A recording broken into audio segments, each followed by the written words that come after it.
Oh, yay, it's 7. Wow, that 5 minutes just flew by. Hi, everyone. Oh, it's good to see you all here tonight. Karina Quilantan, oh, she says it so much better than I do. Garza is here. She's from the Rio Grande Valley, and she is a middle school librarian. So last year, many of you probably attended our IASL conference in the summer. So during the spring before that conference, we did a competition, a statewide competition for the state of Texas, and we had, I think, 4 or 5 categories for librarians to submit videos showing us the amazing things that they do in their library. And we had 5 winners, and Karina was one of our winners. Yay! We were so amazed. She won in the technology category for the amazing things she's done, both online and in person with technology in her library. I've heard of Karina from multiple people throughout the state of Texas. So you're well known. So yay. And she agreed to join us tonight to talk to us about using technology in your physical and your virtual space in the library, because that's a big part of the job as a librarian. So we're so excited that she could join us, and so excited that you could join us too. So Karina, I am going to go ahead and let you take it away. Yay. Okay, well, I see some RGB representation in the chat, and I'm like so stoked about it. Yeah, I'm so excited to have you all here joining me tonight. I'm excited to join you and to be learning with you, and I'm just super humbled and honored to join you on your learning journey. So just to kind of add to what Dr. Kwan said, hello, my name is Karina Quilantan-Garza. I am a librarian from the Rio Grande Valley. I am a middle school library and media specialist at Jaime Escalante Middle School with Pharr-San Juan-Alamo ISD, which is PSJ ISD for short. I'm actually the TCA LibSig Vice President. Actually, TCA just dissolved the SIGs this past conference, so I won't be your president next year. But I do also sit on the Texas Maverick Graphic Novel Reading List committee, which is a lot of fun. So for those of you who are studying to be a librarian, you are joining the most exciting profession, and right now the most scary and dangerous profession due to, you know, all the different things that are happening, book banning, censorship. Just, you know, it's an exciting time. It's a scary time, but you are doing very, very important work. So I'm really excited to share a little bit about what I do in my library that maybe could potentially help you in your library or your current library if you already are a librarian. And maybe, you know, just kind of make you look at certain things from a different perspective. So without further ado, I'm just going to go ahead and make sure that I let you all know my handles are here at the bottom. I do have like a professional library-ish one, Q the Librarian, and then I do have a school library Instagram, Library Gems, which is what it's strictly about my school library. I kind of keep everything separate. And I would recommend that if you decide to tackle social media as part of your digital presence, I would keep those things separate. You want to target different audiences, you know, for different purposes, but that's a webinar for another day. So I just want to start off, and I like to start off every webinar by saying that the environment that you create eventually for your students is ultimately going to reflect your personality, you as a librarian, you as a person, and your passion. So as a library student, I knew that I had a lot of plans, and I knew that I wanted to do a lot of things. And then as soon as I got into the library, all of those things pretty much seemed trashed. Like I wanted to quit. And I'm not going to lie, it's going to be hard. It's a really tough transition going from the classroom to a library. You're in charge of so much, and it's really overwhelming. But luckily for us, you know, there's certain things that we can do in the meantime to kind of prepare us, and that's asking ourselves tough questions like, what type of environment do you want to create? What type of culture do you want to foster? What kind of experiences do you want your patrons to have when they walk into your library? And hopefully we're all answering, you know, whether we want them to have a positive experience, right? So unfortunately, we're still trying to navigate this pandemic and all the things that are a consequence because of it. So something that's really been at the forefront is really leveraging digital tools and technology to help us bridge those gaps. So how are we bridging our physical library and our digital libraries to make sure that they are um, acting, synchronously, and that we're making sure that they act in accordance to what our patrons need. So when we leverage these digital tools, and hopefully the things that you learned today will help kind of give you ideas about how to create those embedded library services, how you can become an embedded librarian in those scenarios, and things that you can do that offer flexibility and opportunities for learning and helping you foster that community in your library, and not just in the library but throughout the whole campus and even your district, and facilitating those open door policies to make sure that everything that you put out there is to foster positive technology culture. We don't want people to go in and say, oh, okay, well, Mrs. Q, you're introducing this thing to us, but what do I get out of it? Well, let me show you, right? That's our job. That's our role as a librarian. We want to inspire people to tackle issues in a different way. And the great thing about technology is that we can do that, right? It's so flexible, and it's so wonderful that you can do so much with it. Now, I gotta just mention that uh, because you're in a library program, the majority of you, and I did ask that question about portfolios because when I was doing my portfolio, I had to align all my artifacts to the standards. Do you have to do that too? Like, yeah. Oh, you knew it. Okay, so don't dismiss the standards. And I say this because, oh man, okay, you're a librarian and you're in a very unique role, right? You're not technically an administrator. You're not in the classroom. You're not the counselor, diagnostician, what have you. You're in a very unique position. And a lot of people don't understand that. This is one of the most misunderstood roles in education. That's something that I've learned. And I thought, okay, well, people think I just read books all day. I still get the question, were you a classroom teacher? Yes, yes, I was. Oh, you needed to have a master's, bro? Yes, I did. So, anytime that I'm doing something in the library, I have to make sure that I'm aligning it to something, because my administrators and my teachers are all about that data and all about those standards. So anything that I can do to reinforce the fact that I have something that I am aligning to works in my favor, because they see, oh yeah, okay, so she's not just pulling it out of her butt. There's things that we actually have to teach. There really are things. So in this case, what I'll be going over today is some of the things that I do that align to the Texas library standards specifically, but a lot of the things that I do, I kind of pick and choose depending on how I see it fits. And this is aligned to the National School Library Standards by AASL, the Future Ready Librarians Framework, the ISTE standards, both educators and students, and even our content standards, such as those in the TEKS and the ELPS.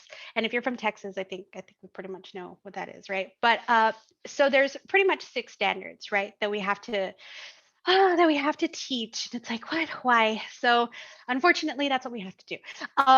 So for something that I like to make sure that I'm doing whenever I'm offering a lesson, it's making sure that anytime that I am putting it out there into the universe, or inviting a teacher to come and explore the wonderful resources that the library has, I say, okay, I really need to target information literacy for these kids, because I want them to know that anytime that maybe the social studies teacher has some research to do, I know that they know exactly where to go for research, right? So there's so many digital resources, and yet, so many different logins. Now, I'm not sure if your district at the moment has it or if your future school will, but there is a tool called Macindia that I love because it consolidates all your digital resources for you. On there, there's like You can host ebooks, audiobooks, all your databases on there. It's like a single sign-on. You can add videos, links, pretty much everything. So we use Macadamia in our district because we can automatically create and sync student logins. We can create digital backpacks for the kids to check out their ebooks and audiobooks. I can even create like groups, which kind of act as like pathfinders. So if a teacher comes to me and says, oh, I'm going over Antarctica, well, then I can pull all the articles about Antarctica, ebooks, audiobooks, even specific databases that I think they should look for, links, videos, and I can create a resource pack specifically for them, so that way we're on the same page. Now I see my friend from Louisiana uses Clever, and we also do use Clever as well. They use Clever for different things, but as far as like research, yes, that pretty much we go through Macadamia, and I would highly recommend that you look into it if you haven't. It's super duper awesome. So an example of this is I do my Macadamia Masters every year, at least I try to, and it's like a digital resource scavenger hunt, and my favorite platform tool in the universe called Buncee. So students use a Buncee to complete their database scavenger hunt on Macadamia. So this serves multiple purposes. Not only are they learning about the database features, but they're also learning how to create content on this presentation tool as well. And because they're doing so many things at the same time, when they're done and they've completed, oh no, I forgot to like cover my kids' faces. Oh well. What I do is I'll give them like a certificate of completion when they're done, and it acts as a look at all the things that you did. You were looking at databases, you were navigating through all these different wonderful tools, and then you were also creating and completing your scavenger hunt on this completely new platform that you just learned about 5 minutes ago. And seeing all of that work together in like a 45-minute lesson is amazing. So I'll print out little certificates for them, and then they'll take a little group photo, and it's adorable. And of course, you could do this with just about anything, right? It doesn't necessarily have to be through Macadamia. It could be through Clever. It could be through any platform that you use. But that's just one way. Oh, whoops. And I did hyperlink some of these images for you in case you want to go and look. And for example, this example leads to, I believe, one of the newsletters that I had there uh, that I've posted, I don't know, somewhere, I don't know, a couple of years ago. I don't even remember. So inquiry, right? That's another standard that we obviously have to hit, unfortunately. And it's like, oh, we have to teach stuff. Like, oh man, I was really hoping we didn't have to. I didn't know what I signed up for when I became a librarian.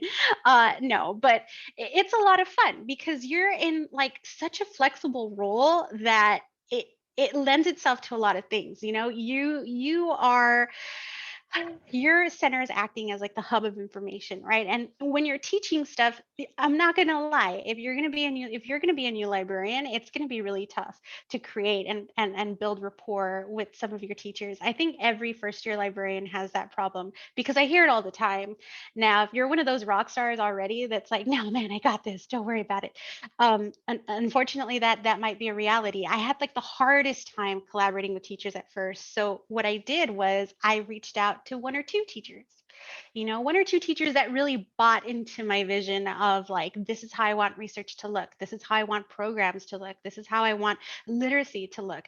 And it didn't start with, me getting everybody, everyone jumping on the bandwagon. I had to really reach out to like one or two teachers first. Next thing you know, like this buzz starts up, and everybody all of a sudden wants to join the library.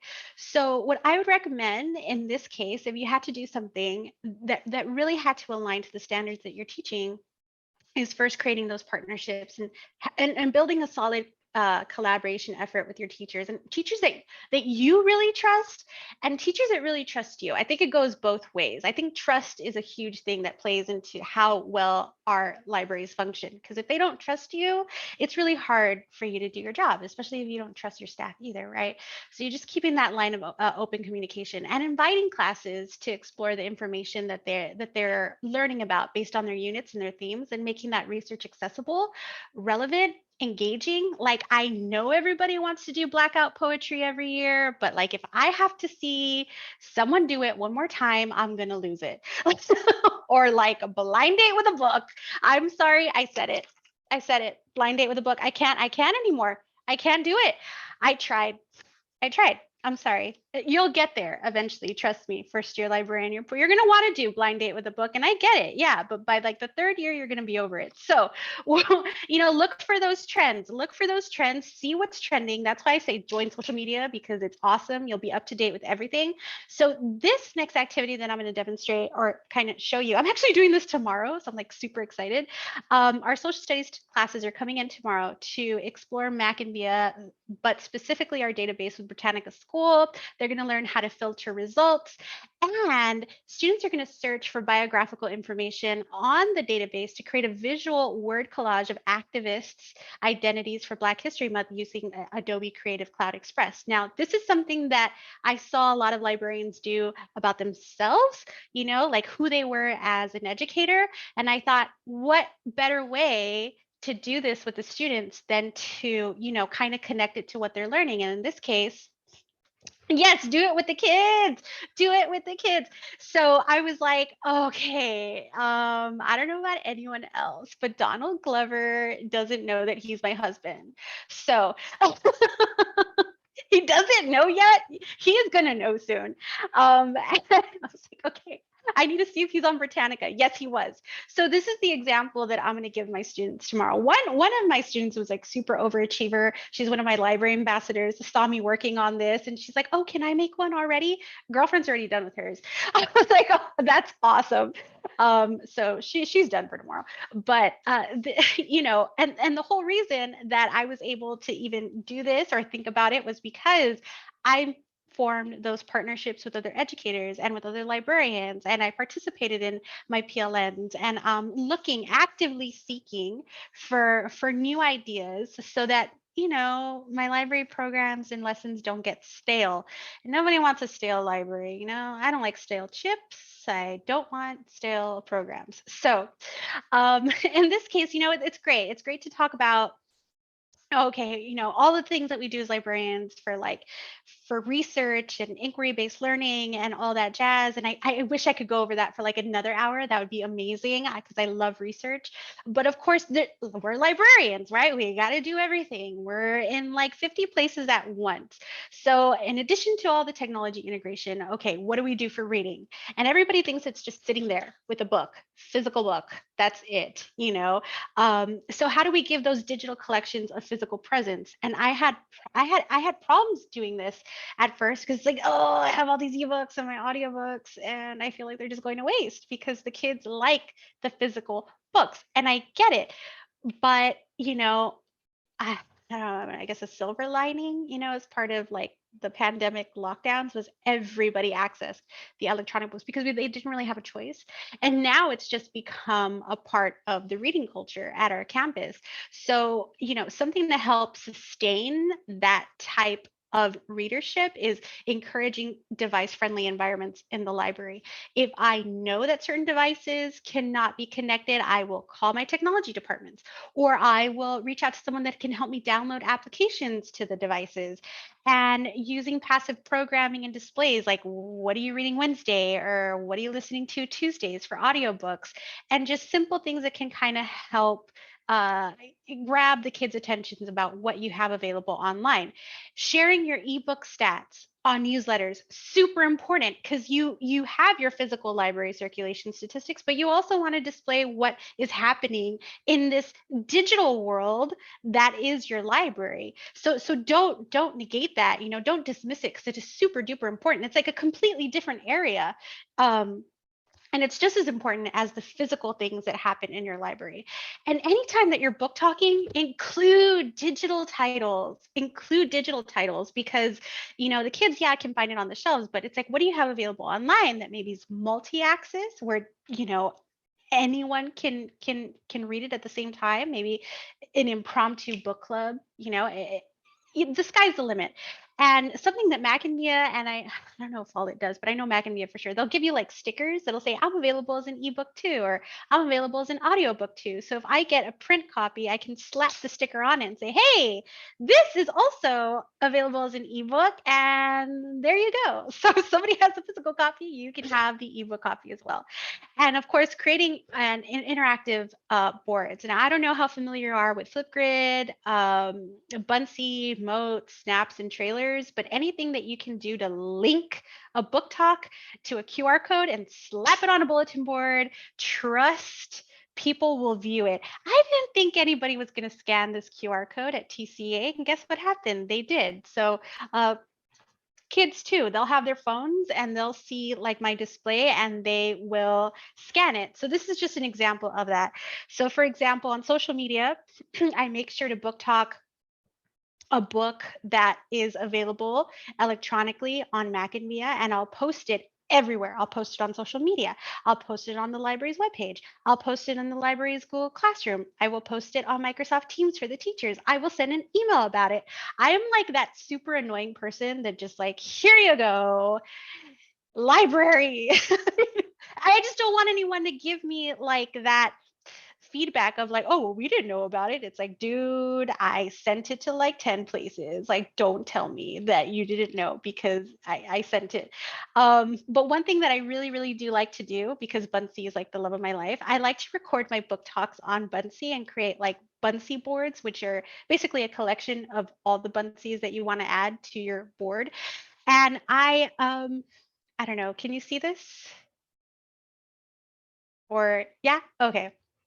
So what I do is I add a collection, and then what's really neat about it is that I can record the video within the platform, and then not just that, but you can actually create a QR code automatically within Buncee. So what I do is I print these out and I paste them on my office door or around the library on the shelves. So the kids, if they see this little piece of paper next to the book, they know to scan the QR code and it leads to my book talk. So it's really fun and it saves time because you're going to be really busy. You're going to be at the circuit. Oh, especially if you don't have an assistant, or a co-librarian. Oh, yeah, I'm by myself. So if I'm not at the computer lab helping a kid, if I'm not, helping a kid find a book, I'm at the circulation desk, or maybe a teacher needs help, or oh no, somebody spilled something on the carpet, or I got to call the custodian, or like you're everywhere. You're like in 100 places at once, and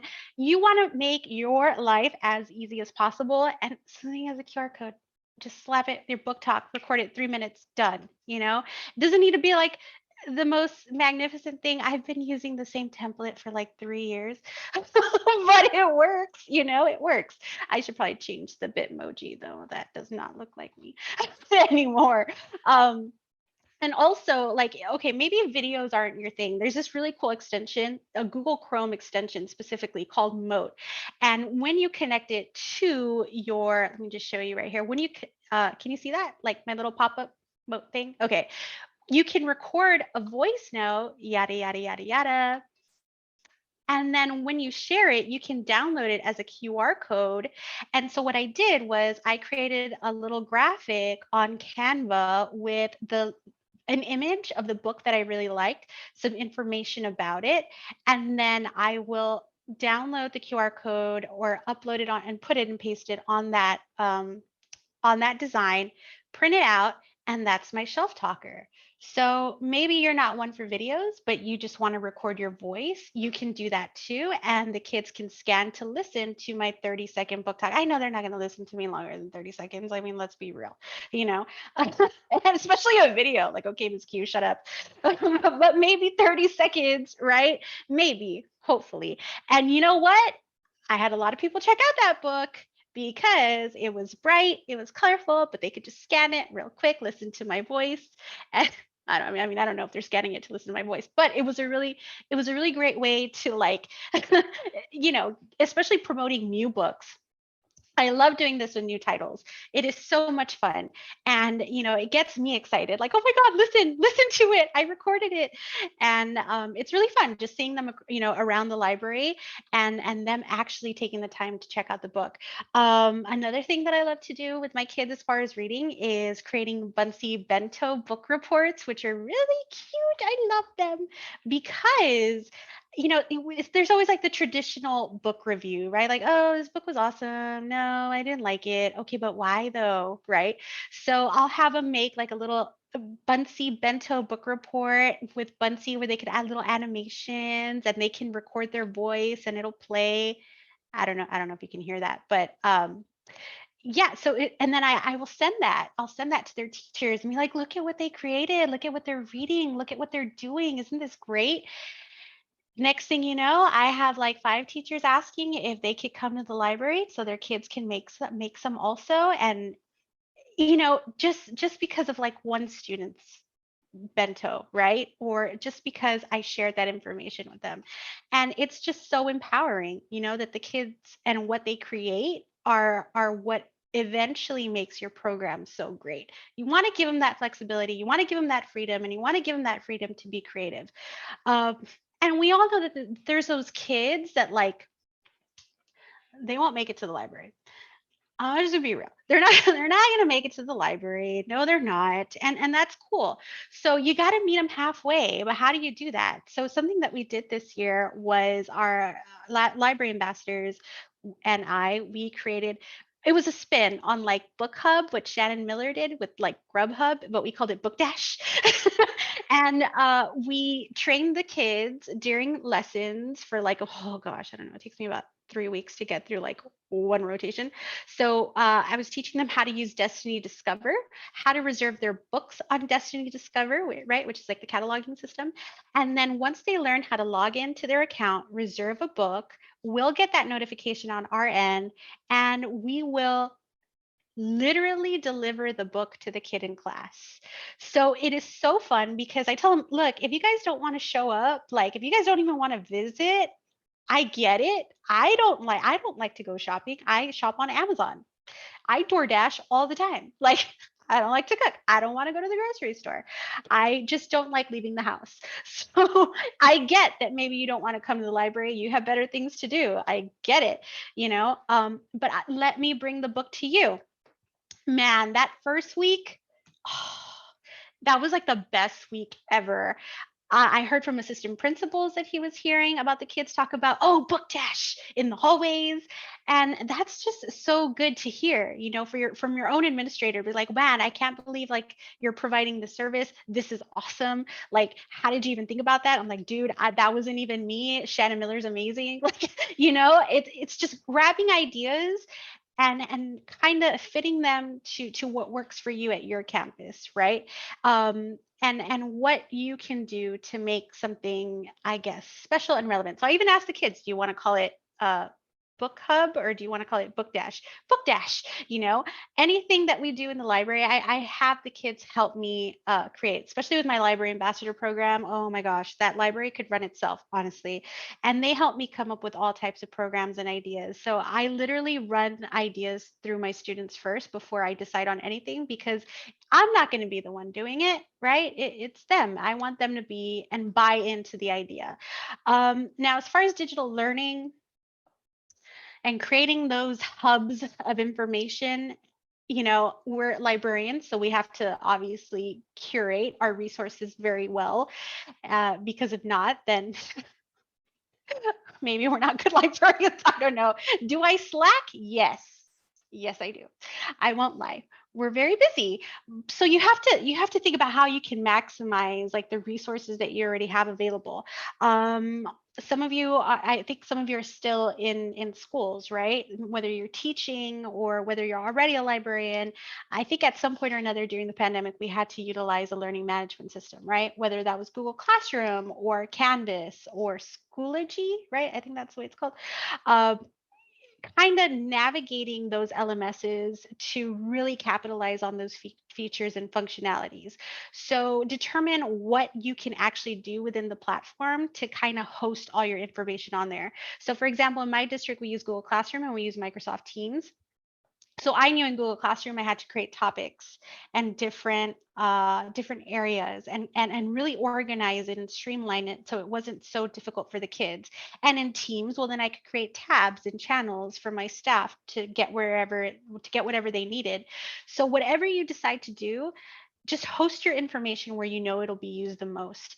And I usually ask them first, like, where do you want me to put it? I've put out polls, like, do you want me to put it in a Wakelet or do you want me to put it in a Google site? Wakelet. Okay. Do you want me to put it in Google Classroom or do you want me to put it in Microsoft Teams? Teams. Okay. Do you want this on the school website or do you want me to just put it on the Google site that I have for you? Google site. Okay, cool. I asked them first, so I'm not making something and making it harder for myself. Like, oh, I made this Google site and like nobody's looking at it. Well, obviously, because like nobody's using it, right? So asking them what they want, you get, just it's the customer's always right. I guess in that sense, sometimes you got to ask them what they want, get their perspectives. And of course, just, creating those digital channels for content and somewhere where it's accessible. So for example, like this example, I asked a couple of teachers and I asked my students, like, okay, if I decide to curate this information for y'all, where do you want it? Do you want it on a Google site or do you want it on a Wakelet? Wakelet. Okay, bam, there you go. There's a link. Like there's a link for your resource collections. There's all the recorded tutorials. Here are the tutorials for staff and here are the tutorials for students. Here's all the Wakelet all the copyright information that you need on this Wakelet. And then all the book talks that you wanted right there, right? So you don't even have to go to the YouTube channel. It's just right there. So I'll link it to the LMS and I'll embed it on sites and I'll add a tab in Teams and I'll put it everywhere. And but I will specifically say, this is where I put it in the area that you preferred, but just so you know, it's in these other areas too, like just in case, if you're in a specific spot, like let's say you're on Microsoft Teams and you need to pull up the link, it's there too. But just so you know, it's in the area that you wanted it at first. So for example, on Teams, my teachers wanted the Wakelet embedded on Teams. So that's what I did. On the Teams channel, added a tab, embedded Wakelet on there, which by the way, Wakelet, Buncee, Flipgrid, Nearpod, so good with embedding options on Microsoft Teams. And I know everybody uses Google, and that's great. But I'm an MIE expert and master trainer, you guys. No, I love me some Microsoft. There's a lot of things that I love Google for, and then there's a lot of things that I prefer Microsoft for. So just kind of, just going back to like what works for you too, like what do you like? What's easier for you, and what can you potentially hype up to the teachers to use more?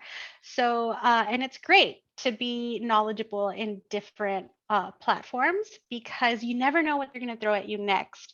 If I know that they're going to say, oh, you need to use Clever next year, you know what I did? I got certified as a Clever trainer. It was like, I don't want there to ever be a question of like, oh, Miss Q, do you know how to use this? No. Oh, okay, never mind. I'll never go back to you again. Okay. So all right. Rip. But anytime that somebody introduces a new tool in the district, whether they purchase a new platform, I make sure to go out and seek a certification for it if it exists. So I'm getting ahead of myself, but it's going back to whatever I was just saying. Okay, so curating information and not just like on specific platforms as well, like Wakelet or Google Classroom or just in your learning management systems. I'm like a huge believer in like capitalizing on video because students are very visual. They all want to be YouTubers and TikTokers and all right, cool. Well, then watch my YouTube video if you don't want to watch my my 100-step directions on Google Slide, right? That I linked to Google Classroom. So I told the kids, guess what? We have a YouTube channel now.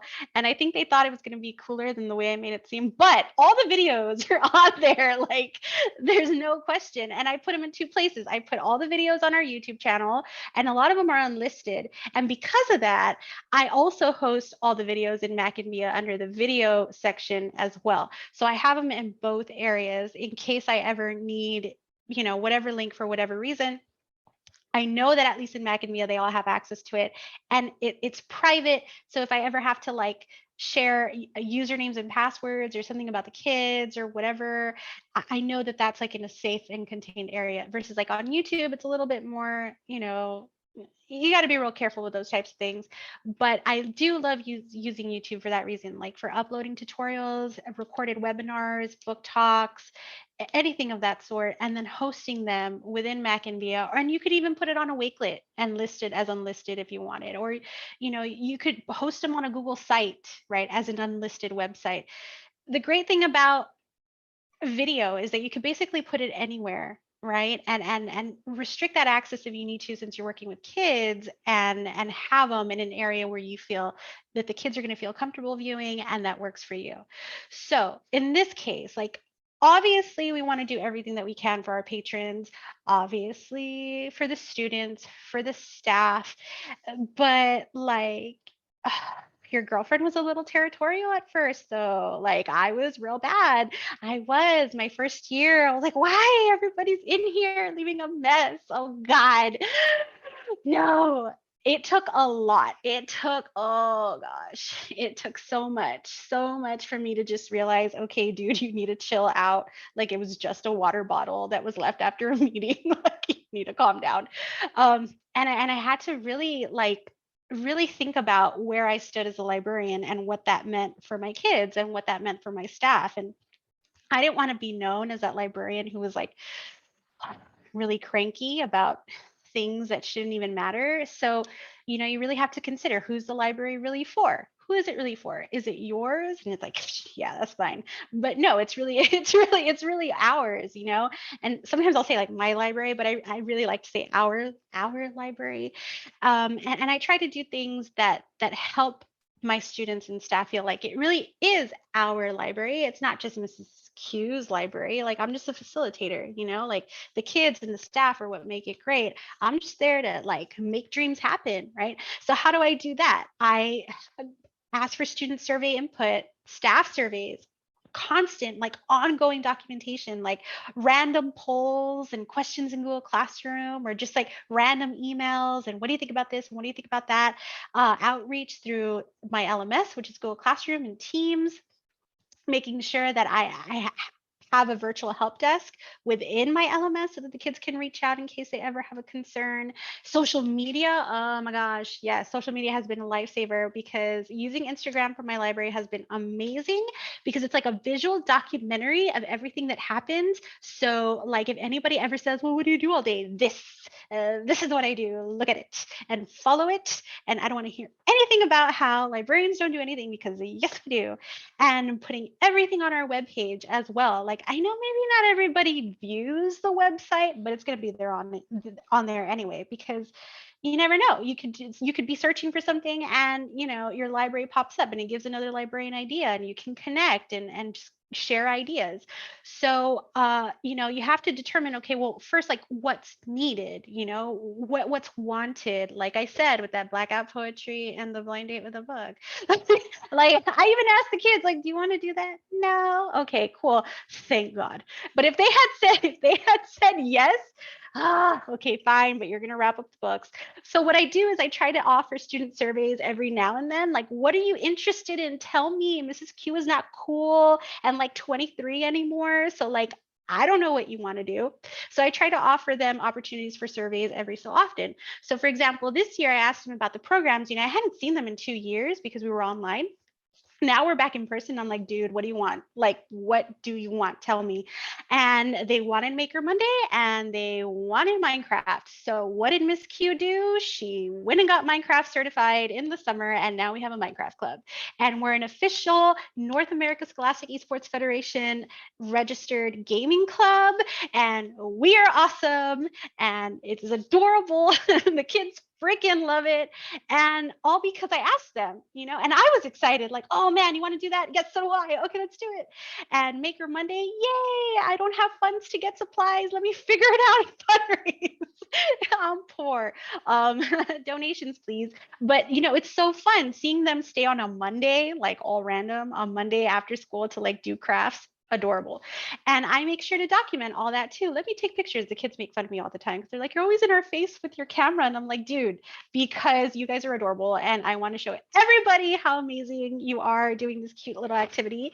And you'll notice that a lot of the kids maybe didn't want to participate in certain things. And that's okay. You know, maybe I had like a really good idea for super duper awesome book club. And they're like, no, not this year. Do I still offer it though? Yes, but like it's not as strong of a program as I'd like it to be, but because everyone's so involved in everything else, you know? But at least I know where I'm going to get the most traffic, right? Definitely Mondays for Maker Monday, and definitely Thursdays for gaming club. And not just for the kids, but for the kids, not just for the kids, but for the teachers too, right? So like, what do you need? You know, what do you want? I love to offer happy hours and lunch and learns for my teachers, especially for those that can't make it after school or during lunch. So this year I asked them like, you know, well, what do you want? You know, I know you guys are busy. We're back on campus now. It's not as easy and like flexible as with a webinar where I can just record it. So like, what do you want? You know, do you want me to offer an happy hour lunch and learn video tutorial, a weekly tech tip, a self-paced learning module? Like, just tell me what you want and I'll make it happen. What did they all say? Video tutorials. I was like, no, you didn't like my lunch and learn. No, it's just we don't have time. Okay. So I do video tutorials for them now instead. So every 6 weeks, and maybe I'll say like every 3 to 6 weeks, I'll offer that. I don't want to overwhelm them because then they won't watch it. I'll offer a tech check episode, which is just me offering a quick tutorial on how to do something with technology and how they can use it in the classroom. I upload it to YouTube and I share the link with them via email. I'll put it in Teams. I'll put it in Google Classroom because I have a classroom specifically for the staff, and I'll even put it in my newsletters so that way everybody knows like, hey, this is like the learning opportunity that I'm offering for my teachers, and it's there available to them in case they ever need it. And I tell the teachers like, you all know if I could see that you don't view it, right? Because YouTube will give you viewing analytics. So don't try to pretend that like you saw it and you didn't, liars. You know, so if I see 0 views, I'm like, sending that email again. You guys aren't going to get away with it. I don't think so. No, you're going to look at it. View it. So, but yeah. So in addition to that, you know, I want to make sure that I'm also, you know, creating a collection that's worthy of my students and teachers' time. So something as simple as grabbing their interests via like survey and a QR code that leads to it. So for example, like these flyers I post all over the library. This one, like scan the QR code and submit titles that you want. I'll tell you all that's on there is manga. That's all they want. And that's cool. Like, I don't mind spending all my money on manga. That's what they want. I mean, obviously I'll add other things to like develop the collection, right? But you know, it's nice having them kind of seeing the report grow every time that they come in because they learned about a new series or there is a new volume to a series that they like. And not just that, but I want to make the library accessible to them too in more ways than one. So this year, I forgot what her name was, and I'm so sorry. And I will link it. I will link it as soon as I remember it. But I saw a librarian on Instagram do this, and she was so cute. What she did was she put a QR code on her campus logo, and it was on the floor. It was on her carpet. And when the kids scanned it, it would lead them to a Google form to sign in to the library electronically. I'm like, I do Google Forms, but I have it on a computer. But you know, COVID and like contact tracing and germs. I was like, you know what? Let me put it on a flyer and let me post it all over the library. So it's at the entrance, it's at the circulation desk, it's at different corners, it's on the tables. So if they have a phone or a device, they can just scan it and sign in. And if you want to sign in, you could sign in right now if you want to. Yeah. So that's just an example of how I do that. And as well as, you know, making sure that everything that I have is accessible to my students. And that's really, really, really just maximizing the resources that I have available already. So if I know that Google Classroom is going to be like a district initiative, then I make sure to abide by that. You know, I want people to know that I know how to navigate those platforms too. So I have one for the library. I have one for my ambassadors. Oh, I forgot the gaming club. The gaming club has one too. And then the information learning center, which I have specifically for my staff. And I host all these different things on there as well. And I try to organize it and keep up with it as often as possible. Like if it's an old link, expired, add a new one. I just don't want it to be so overwhelming. Like I'm not going to list like 50,000 things on there, but I try to make it as simple and, to the point as possible. So just making sure that whenever you decide to do something and you decide to implement something, that there is at least some sort of like hub, even if it's just a single place. Maybe you don't have to put it in 10 places, but at least one where you can consolidate all that information. And I added this video here because I know there was a point I was going to make about it, but I forgot. But it's really how I it's how I use Google Classroom, Moat and the private comment option in Google Classroom to create a virtual help desk, because I was getting, oh gosh, no lie, like, like 100 to 200 emails a day just from students. Yeah. And then on the comment streams, oh my gosh. Okay. Yeah. Like email after I had to turn off notifications. So what I did was I created a fake assignment in Google Classroom. And now anytime that they have a question for me, I tell them, put it in the help desk. And that really helps me sift through all the requests. I'm like, if it's not in the help desk, I didn't see it, because there's 300 comments daily on my stream. And it's just the kids talking to each other. It's nothing like it's not a question. It's not a question. It's just them talking to each other. And some kid will be like, oh, well, I had a question. I posted it on the stream. I'm like, no. There's a help desk, and that's where it goes. So that has really helped. And I embedded the video there in case you want it, because I know we're kind of running out of time. So, but yeah. And if you want me to show you or walk you through it, I can definitely do that. And man, if you haven't already used Moat, just like if you take anything from today, just install Moat. It is my favorite. It really is my favorite, because when you install the extension and you can create embedded audio files in Google Classroom. So like you record and then it pops up as a little embedded player and the kids can just click on it. And if they have it installed, they can do the same thing. And oh my gosh, that has been such a time saver, because now I'm not like writing out and typing out like 200 replies. I can record one thing and then just add it to the stream or to the private comment or whatever. And it's been really nice, especially for my emerging bilinguals. Maybe they have difficulty, writing in Spanish and English. So sometimes the voice function just works a lot better. And you want to be able to give the kids those options, right? You want them to feel safe in the areas that you create for them. And it's wonderful that we can do that with technology.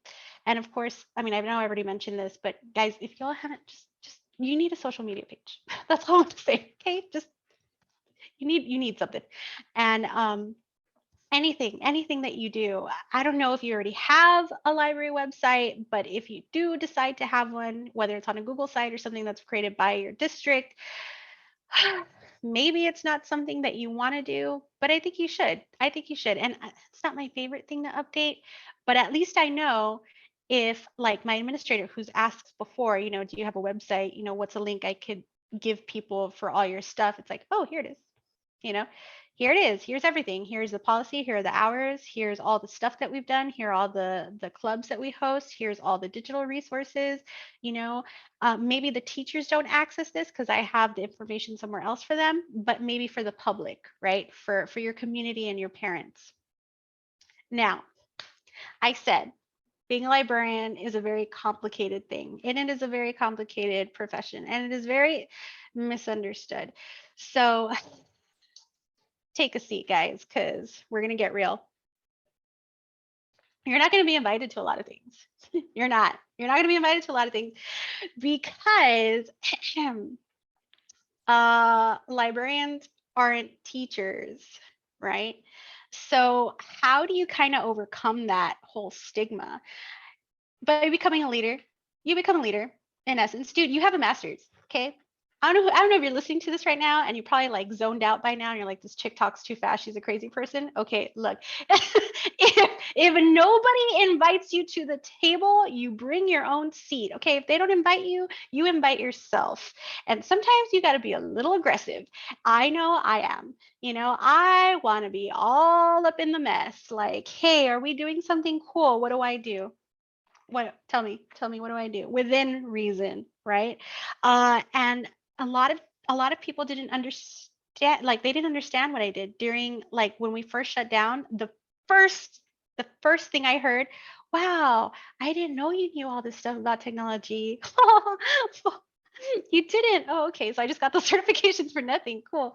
Awesome. Okay. Well, let me show you. I have an happy hour. I have a lunch and learn. I'm going to help you get your own digital certifications and badges. Here are the electronic newsletters that host all the information about what we did this 6 weeks. And I'm branding everything. Like, we're just going to go all out, have contests, and, get everyone involved. And no one is safe. No one is safe from, like, Mrs. Q's wrath. Like, you are going to participate. I don't care if you don't want to, because you're going to want to by the time I'm done with you. So I ask for teacher advice, like, what do you prefer? What do you want to do? If I were to offer this, what do you want?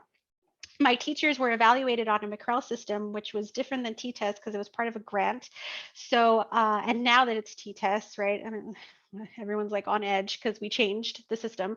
But I was like, look, you guys are like really bad at the technology component. So guess what? I'm going to offer you different things. Happy hour, lunch and learn, different tutorials, self-paced modules. And I am a digital badge enthusiast. Like, part of my doctoral research is micro-credentialing, and it's long and boring, but just micro-credentialing, if I had to break it down to one thing. And, I really believe, Dr. Quad's like, yeah. You know what I'm talking about. So like, I wanted to give my teachers that opportunity for learning. Like, okay, I want to have evidence of your learning. I want something tangible. I want something that you can take with you. And like, yeah, it's one thing about the skills that you're learning or whatever, but I want some sort of artifact to go with you. So at the end of the year, when you have to show our administrators, hey, what is your artifact of learning? Well, look at all the PD I attended with Mrs. Q. Like, these are all the badges I've earned. And because I earned this badge, I had to do all these things. And oh man, my administrators loved it. Like, I didn't realize how much they were going to love it until they told me about it. They're like, man, teachers are really, they didn't say stoked, but that's me saying it. Like, yeah, the teachers were super stoked about the badges. I was like, oh, awesome, and it takes a lot. I offer a lot of bribes. So just write that down in your notebook, wherever you're writing it. Bribes, bribes, all the muffins, all the coffee, all the raffles, just, and that's why I fundraise, because it's for my staff and it's for my kids. And I make sure that I give them every opportunity that's possible. So this is like this is going back to that Adobe Spark thing. I had the teachers do it. I'm like, if I'm going to have the kids do it, so are you. I'm sorry. And whoever participates gets entered into a Starbucks gift card raffle. Oh, girlfriend got like 15 entries. I was like real excited. So this is my beautiful drama teacher. She's amazing. I love her. So I wanted them to create like a little, word collage of who they were as an educator. And, the administrators are like, oh my gosh, that's so awesome. And I was like, oh, really, admin? It's awesome. Where's yours? Yeah, where's yours? Yeah, you thought you were gonna get away with it. Boom, made the AP do it. I was like, oh no, like, you think you're safe from the challenge? I don't think so. I went up to my AP, because on the organizational chart, he's in charge of library services, right? Mr. Leal, by the way, is amazing. He's like the best administrator you could ever have. And I told him, like, you cannot go. And I'm really straight up with my administrators, but because I've earned that trust, like, just don't go in there and start telling them stuff. Your first year, I earned it. But I'll tell him, like, you guys are evaluating the teachers and they're really stressed about the technology component, but like, what are you doing as an administrator? Like, did you participate in my happy hour? Did you participate in my lunch and learn? Did you do the tech challenge this month? And as soon as I told him that, he's like, okay. I was like, you have to act as a model. Like, you have to model that for them. Otherwise, the teachers aren't going to care what you tell them. You want to act as a model, as like that example of how and what you can do with technology. And it's one thing coming from me as a librarian, but it's another thing coming from an administrator. So I really believe that in anything that you do, approach it with solutions, right? Anytime that I have a problem, I never say I have a problem. I say, hey, this and this is happening. What do you suggest? I have this idea. Do you think that'll work? You know, these are the solutions. I don't know. So in this case, it was like, hey, the teachers don't want to participate in this. What do you think about this? What do you think about you adding yours on there? When's the last time you did something like this? Do you know about Adobe? Let me show you. And I ended up getting more entries when my administrator did his. And that's just building leaders, right? Building leaders and working with leaders and demonstrating that we're not just working with students and teachers, but also with administrators to help them understand our very, very, very complicated roles. And administrators love data. They love that data. So anything that you do, back that library up with data. And I do this every 6 weeks, our electronic sign-ins, the amount of books we circulated, how many virtual help desk tickets I got that 6 weeks, how many classes I taught, how many, we do GEMS readers, which are like words read, how many ebook checkouts we got, how many holds, how many minutes they read, how many book dash requests we got. And I put this at the end of the 6 weeks. Hello? Can you hear me? Oh, okay. I think my my gaming set's like, okay, be quiet already. It turned off. How sad. Okay. So anyway, you're doing amazing things. Make sure you highlight everything that your library does. Look to S'more, Canva, Wakelet, Buncee, anything. If you want to put it on a Word document, put it on a Word document, but highlight everything that you're doing. So it shows everything that you're doing and everything that you've worked so hard to accomplish. Never underestimate the power of a survey. Consider your own skills. Don't sell yourself short. Own them. Seek opportunities for your own learning. Don't just stop at your master's, dude. Just go and like go to PD and go to workshops and get extra certifications. I'll tell you, people trust me more now because I have those. And they're like, oh, she just sits behind the desk. No, I don't. And they know that now, right? And no matter what you do, be brave. It doesn't need to be perfect. It does not need to be. I'm not perfect. Nobody's perfect. You know, just try it. Do it. If it fails, okay, next thing. And be willing to reach out to people. Don't be scared to reach out to people. And please build your PLN. And these are my favorite people on social media. If you do anything today or grab any slide, just follow all these people. And these are the reasons why I love them so much. Vlogging, Stephanie, Wakelet and Buncee, Deb, collection development and audio, who are actually here in the chat. Anything and everything, just these people are amazing. These are my favorite people, and I'm sure I'm missing people, and I hope they don't get upset. If you're not on here, I'm sorry. You know I love you, but these are the ones that came to mind, and the people that I look to for different reasons. And these are additional resources in case you need. I did co-author a course on how to integrate Microsoft Education and Buncee. These are some of the blog articles I wrote about Moat, esports, micro-credentialing, and then my 2 Knowledge Quest articles for different programs that I host in the library. And thank you. Woo. Yay! Yay. We're all clapping. Oh, really? yes, that was fabulous. You were hilarious too. I mean, you could be a stand-up comedian as well. I was just laughing the whole time. You're hysterical. I'm sure everyone loves you. That was awesome. That was a lot. Everyone who's here, just so you know, we will have the recording up on the website too, our Multliteracies website, which I probably should add to the chat. But it will be up there. So if you ever want to watch again, and Karina, show them where they can see your presentation too. Oh, yes. Okay. So I know you mentioned hyperlinks. Oh, yeah. Okay. So let me put it in the chat as well. I think, oh, wait, hold on. I think I was. Because that might be nice to, well, I know it will be. There's a lot of thank yous and you're amazing and thank you. And that was awesome and fantastic and you're so inspiring and that was a great presentation. I had got so many ideas. Aww. So lots of Lots of comments like that, Karina. This was very informative in a short amount of time. You talked about so many ideas that are awesome and hit on. I'm amazed. Honestly, I was taking notes and I was like, oh my gosh, I can't believe she's able to talk about all these things in one short hour. that was fantastic. But yeah, thank you. done. We can take a couple of questions if anyone has their. I know there were someone asked about the your ambassadors program. Maybe could you talk gosh. anything about that? Yeah. Oh man. So my library ambassador program, that's like my baby. Oh my gosh. I told you all that I wanted to quit my first year, and I strongly regretted my life choices at that time. I didn't have a co-librarian. I didn't have an assistant. And then going straight from the classroom to a library, I was like, oh my gosh, I'm so overwhelmed. This is a facility. Like, I'm in charge of a facility now, and I don't know what to do. And I'm going to cry. And I was crying in my car.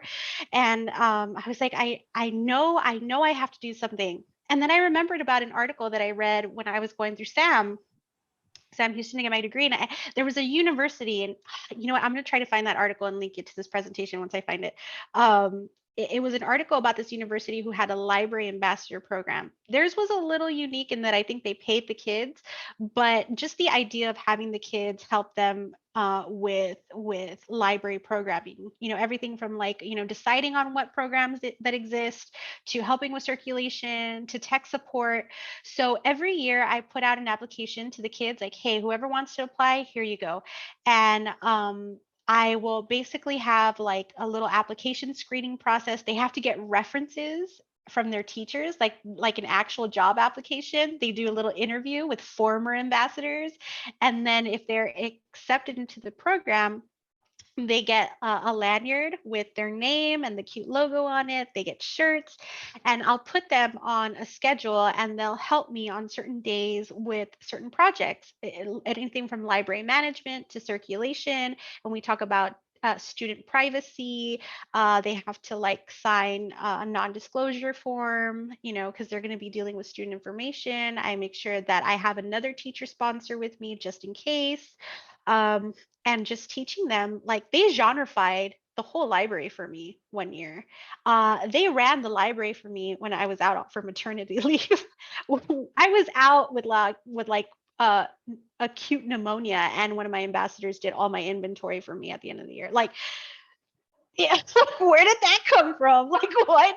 You know, and these were like 6th, 7th, and 8th graders, you know, but I love the program because it gives them ownership of the library, you know, and the other kids see that too. And ooh, everybody wants to be a library ambassador. Let me tell you, it's a very exclusive and elite club. No, I'm just kidding. No, because they do have to go through ambassador reviews if they're not passing. It's like a whole thing. And I'm like more than happy to go over that with y'all. Like, if Dr. Kwan wants to invite me back, we could do like a whole session on library ambassador programs. We will do that, absolutely. Because I think that is, well, you know, there's a lot of things that we don't talk about in our coursework, even that are great ideas, but that, you know, people modify and do a little bit differently. Yeah. Some don't do it at all because they've never thought of it. But I love the idea. And let's see, someone asked you, how many students do you have in the program? That was, I'm not sure if they meant how many students do you have in your school or just in your library ambassadors program. Okay. Well, I have well, this year the numbers went down. I have about like 550 kids, but in the library ambassador program, I have about 4 kids in 6th grade, 5 kids in 7th grade. So I do 4, 5, 6, 4 in 6th grade, 5 in 7th, and then 6 in 8th grade. And then because I'm in middle school, a lot of the kids end up joining sports, and so their schedules change. So I end up getting new recruitments later. So sometimes I'll have like those faithful ambassadors that stick it out the whole year because they're not in any other extracurriculars. But because in middle school, they're like always changing sports and music and UIL and, oh gosh, all the other clubs that I have to compete with too. I usually put out applications every so often. And sometimes I won't even do the application. I'm just like, here you go. Here's a pad. Do you want to help me? like, oh, this is the kid that's in here every day dusting the shelves just to like get attention. Like, I'm going to clean all your shelves. Oh, okay, you want to be an ambassador? Got it. But now you're in charge of dusting. Like, so sometimes it's just completely informal. It just depends, like I want the kids to feel like they have ownership over the library, and that it's not just me making the decisions, but that it's them too, because ultimately it's their space. I want them to help me with that. I'm a strong believer in giving students a choice and giving students a voice. And I know, like, we hear that, oh, student voice and choice, like, what is that? It's like, well, giving them the freedom to express their individuality and complete autonomy, and I think that in itself gives them a lot of empowers them and inspires them to maybe get out of their comfort zones. I had a couple of students who were super introverted, and now they have friends, and it's like, oh my gosh, you're so cute. You made friends. I love you. But all because of those common interests. And their working part is, and it's teamwork, it's team building, it's collaboration, it's communication, it's problem solving. And just because I needed help with circulation and shelving, but it ended up being so much more than that. But yeah. Awesome. Thank you. Does Megan wants to be an ambassador, by the way. She says, Megan, I got you. I will send you a badge. Send me your address. We have stickers. Oh my God, we have stickers. Yes, I will. You know what? If you send me your mailing address, Dr. Pan, I will send you ambassador stickers so you can give out to your students. Yes. Do you my mailing address, or do you want my email address? Mailing address. They're holographic stickers too. They're really neat. Yeah. Ooh. Yeah. We have badges.